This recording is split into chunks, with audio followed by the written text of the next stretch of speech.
Hi friends, ఎంతమందికి తెలుసు నువ్వుల పొడి చాలా చాలా టేస్టీగా ఉంటుంది. సో నువ్వుల పొడి మనం చేసి పెట్టేసుకుంటే కూరల్లోకి కూడా పనికొస్తుంది, పులుసుల్లోకి పనికొస్తుంది. ఇవాళైతే నేను గోంగూర పులుసు చేస్తున్నాను కాబట్టి గోంగూర పులుసులో నువ్వుల పొడి వేస్తే చాలా చాలా టేస్టీగా ఉంటుంది. సో నువ్వుల పొడి అన్నంలో కూడా కలుపుకుంటే చాలా మంచిది, కాల్షియం ఉంటుంది, బోన్ డెన్సిటీ బాగుంటుంది, ఎదిగే పిల్లలకి మంచిది, అందరికీ మంచిది. సో నువ్వులు నేను తీసుకున్నాను, నువ్వులు డ్రై రోస్ట్ చేసేసినాను. అందులోనే ఒక 12 టు 15 ఎండుమిరపకాయలు వేసేసుకున్నాను.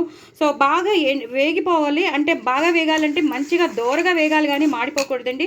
సో ఇప్పుడు నేను బాగా వేగిపోయాయి, నేను ఇక్కడ ఉప్పు వేసేస్తాను. ఉప్పు వేసేసి నేను ఇలాగా డ్రై రోస్ట్ చేసేస్తున్నాను. నువ్వులన్నీ వేగిపోయాయి, ఎండుమిరపకాయలు కూడా కలర్ మారిపోయాయి కదండి. ఈ టైంలో నేను స్టవ్ బంద్ చేసేసాను. బంద్ చేసేసిన దాంట్లో నేను వెల్లుల్లిపాయలు వేసేసాను. ఇప్పుడు ఇది చల్లారాక నేను గ్రైండ్ చేసుకుంటాను. ఇది ఒక పొడిగా తయారవుతుంది. ఈ పొడిని మనం అన్నంలో కలుపుకుని చక్కగా వేడివేడి అన్నంలో కలుపుకుని మొదటి ముద్దలో కానీ ఎలా అయినా మీరు తినచ్చు. దీన్ని మనం కూరల్లో వాడుకోవచ్చు, పులుసులో వాడుకోవచ్చు. సో దీన్ని గ్రైండ్ అయ్యాక మీకు చూపిస్తాను. వెల్లుల్లిపాయలు మాత్రం కంపల్సరీ వేసుకోండి. వేసుకొని వాళ్ళు అంటే మేము తినమండి అన్నవాళ్ళు వెల్లుల్లిపాయలని స్కిప్ చేయొచ్చు. వెల్లుల్లిపాయలు వేస్తే ఒక ఫ్లేవర్, వెల్లుల్లిపాయలు వేయకపోతే మామూలుగా నార్మల్ ఫ్లేవర్. బట్ నువ్వుల పొడి మాత్రం అల్టిమేట్ ఉంటుంది.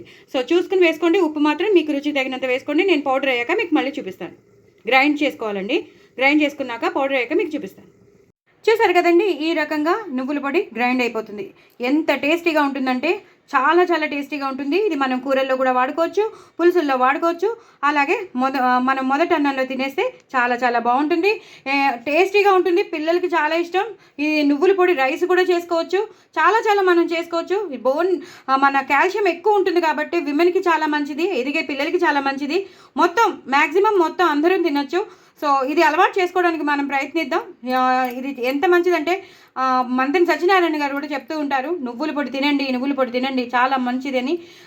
ఆయన ఒక్కరే కాదు, మనకి చిన్నప్పటి నుంచి తెలుసు నువ్వులు చాలా చాలా కాల్షియం ఉంటుందని, చాలా హెల్త్ బెనిఫిట్స్ ఉంటాయని. మరి ఇంకెందుకు ఆలస్యం, తప్పకుండా నా ఛానల్ని మాత్రం సబ్స్క్రైబ్ చేసుకోండి. ఇలా నువ్వుల పొడి చేసుకుని తినేసేయండి. హ్యాపీగా పిల్లలకి పెట్టండి, మీరు కూడా తినండి. హ్యాపీగా కాల్షియం ఎక్కువ పొందండి. బోన్ ప్రాబ్లం లేకుండా హ్యాపీగా ఉంటారు. జాయింట్ పెయిన్స్ కూడా తగ్గిపోతాయి. మరి ఇంకెందుకు ఆలస్యం అండి, చేసుకోండి. బాయ్ అండి.